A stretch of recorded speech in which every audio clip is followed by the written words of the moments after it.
Hello,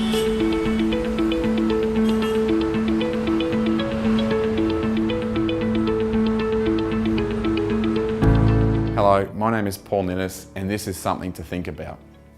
Have you ever considered that when we perform an action, say something or do a deed, whether good or bad, that the way that that particular deed or action affects people in the world is much broader than perhaps what you see on face value?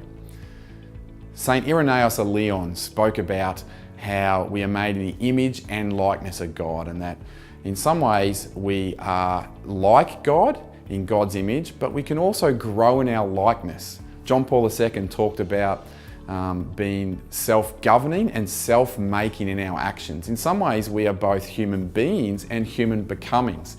And when we interact with someone, it can change them, obviously, if we're doing something good or doing something bad that is helpful or hurtful, but also in the actual action, it is changing me in a performative way. When I perform that action, it changes me and how I am as a person.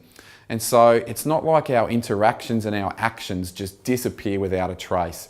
They can be lasting on the person I've interacted with, they can be lasting on me, and in a more general sense, they can be affecting the world in a broader sense. And so it's always good to think about that. Not that God's grace and healing and forgiveness can help us and refine us and that we can't be forgiven, but that it's important to know that with every interaction we make, every interaction we do, that we're dealing with people that are made in the image and likeness of God, and that we too are affected, that we too are impacted by the choices and decisions we make.